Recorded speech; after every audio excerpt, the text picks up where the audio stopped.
Welcome to the first day of December 2025. Today po ay mag-harvest tayo. This is the first harvest natin sa buwan ng December. Ngayong last na buwan na ng ating taon 2025. Iwan ko lang kung ilang puno yung pwedeng ma-harvest sa ngayon. Mayroon dun natumba na naputol na nga eh. So yung iba na talagang pwede na kukunin na natin nang hindi na madisgrasya pa. Kasi ito na lang yung mga harvestin natin remaining ni Bagyo Tino, Bagyo Uwan. At ginagawa na lang natin yung paraan na hindi madisgrasya yung pwedeng mapakinabangan, makuha na. Parang may nahinog na yata doon sa isa. Ito, kukunin na talaga ito. At tingnan natin namaya kung ilang puno yung pwedeng ma-harvest. Talagang yan kunin na, malapit na nga maghinog eh. Mahirap na, hindi na ma-convert sa cash pag may mga hinog-hinog sa puno. Sobrang gulang na. So yun mga ka-agri, mamaya ipakita na lang natin sa inyo. Hinog na nga oh. Talaga nga oh, naka-stick pa sana ito oh. Yan po oh. Ay naku, sayang.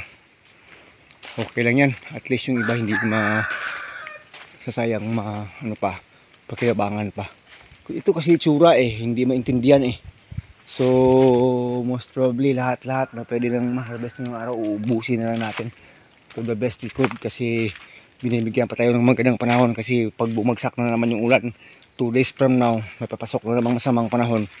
Mahirap na naman sa howling mga ka-agri, para hindi na taniman ng lakatan eh. Oh, ito nga oh, naputol na oh. Wala nang magawa, mahihinog kasi yan dito pag hindi kinuha. Talagang kukunin na talaga ngayong araw. Sige po, sige po, sige po. So yun mga ka-agri, ito po yung harvest natin ngayong araw. 11 kabuhig. Estimated po natin aabot pa rin siya ng 100 kilos. Sobra pa rin kasi may mga 6 na buwig dito na sobrang malalaki. More than 15 kilos po yan. Sigurado na po more than 100 kilos ito. Abutin ito ng mga 120 hanggang 130. Hindi lang tayo sure kasi may isang buwig doon na nahinog ng marami. Yun na yung siguro mababawas sa magiging volume ng harvest natin ngayon mga ka-agri. Pasalamat tayo sa Panginoon. Until this December mayroon pa rin. Next week mayroon pa rin, pero hindi na masyadong marami hanggang matapos itong taon. Kasi nga yun nga, dahil po sana mga nagdaang bagyo, yung iba dong mga puno na hindi pa sana ready for harvest ay may mga natumba na naman dahil po sa may stress na. Kasi hindi siya natumba ng panahon ng bagyo, pero ngayon dahil dinaanan na naman siya ng ilang linggo, 2 linggo po, natutumba siya ng kusa kasi sa sobra ng stress. Kasi mayroon na talaga kasing tama sa puno, kaya hindi pa nagmamature yung bunga, natutumba yung ibang mga bunga ng puno ng nakata natin doon sa may dulo. Pero sabi ko okay lang yun, kasi yung bunga niya pwede pa namang maging feeds ng kambing. Sa tao pwede pa rin pag nahinog po siya, kasi pwede pa rin makain. Yung nga lang, parang hindi na siya marketable masyado pa kasing manipis. Okay na okay sa sa mga manok at kambing, walang problema. Talagang gustong-gusto kasi ng mga alaga natin itong bunga ng ating lakatan. So yun, magdidihan tayo, ito time lapse na naman natin para po hindi boring. So yun, Merry Christmas po. Very first day ng December. Sana maligaya lang lahat ng ating mga kaibigan sa YT, sa pag-YouTube, sa mga vloggers natin din, ng mga friends. Isang masaganang bagong taon ahead of us. Merry Christmas to all.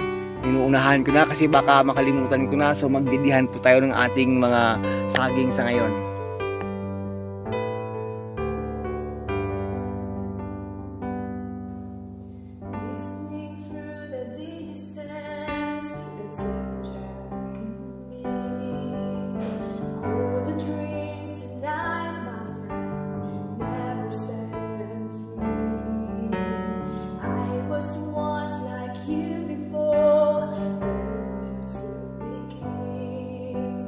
But I hold a dream.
helping hand.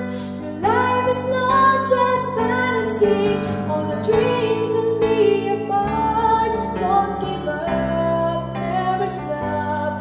He will help you reach the star. Though maybe you don't So yun, nakaka-agree na ihanda po natin lahat. So makikita po natin talagang aabutin siya according to 100 kilos ito. At yan, napatagas na naman natin yung kanyang katas until na mabawasan talaga yan ng kahit mga 95% lang, para hindi na po siya sisira sa beauty pag nailagay na natin sa ating crates, sa mga at lalagyan natin ng dahon na foaming sa loob para hindi madisgrasya yung kanyang tsura. At antabayanan niyo po, kahit na konti-konti lang talaga yung ating harvest na kagri, ay napakalaking tulong na po sa amin na mga magsasaka, kasi nga umaakit yung presyo. Last week ay kinukuha na sa atin yun ng straight ng 45 pesos per kilo. So ibig po sabihin, mayroon po tayong 100 kilos, mayroon tayong 4K na rin, that is weekly. Minsan sumusobra, minsan dumudoble pa yan.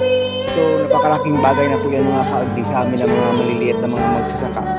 Baka akit na yung presyo this coming days ahead, napakalaking tulong na po sa amin. Kasi yung mga farmers naman po kasi hindi naman matataas masyado yung expectation. Kahit na tamang-tama lang, wala ka lang mga malubang sakit, masaya ka lang sa buhay, in-enjoy mo at fulfilled ka, contented ka po sa iyong mga buhay-buhay, ay okay na po sa amin na mga farmers, mga ka-agri. So yun, maraming salamat po, masaya lang po tayo still. Our harvest is continuing until this time. Sana po hanggang January, February, March mayroon po tayong makukuha, kasi may mga pakunti-kunti pang lumalabas yung puso sa ngayon. Ang problema lang natin pag dumiretso na yung summertime, edi yun, hindi na talaga lulusog yung mga bunga, masyado lalaki. Pero okay lang, as long na mayroon tayong produce at saka habang binibili pa sa tindahan, mako-convert pa sa cash, okay pa rin yun mga ka-agri, kaysa wala. Syempre, ganyan talaga buhay ng farming. So pasalamat lang tayo, hindi gaya ng ibang mga pananim, ubos talaga yung mga palay dito sa amin, ang nagdaang mga bagyo, nako, talagang flat pati na yung malapit ng ma-harvest, talagang flat na flat. O siyempre po, napakalaking kawalan po sa mga farmers yun. So sige po, baka makapagdagdag po tayo ng video dito. Maraming salamat. Agritechnics TV pa rin, masaya lang tayo sa buhay, panalangin ng palagi, more trust and faith in the Lord lang po mga ka-agri. Habang tayo nabubuhay, talagang kailangan natin yung panalangin at tulong ng Panginoon sa atin. Sige po.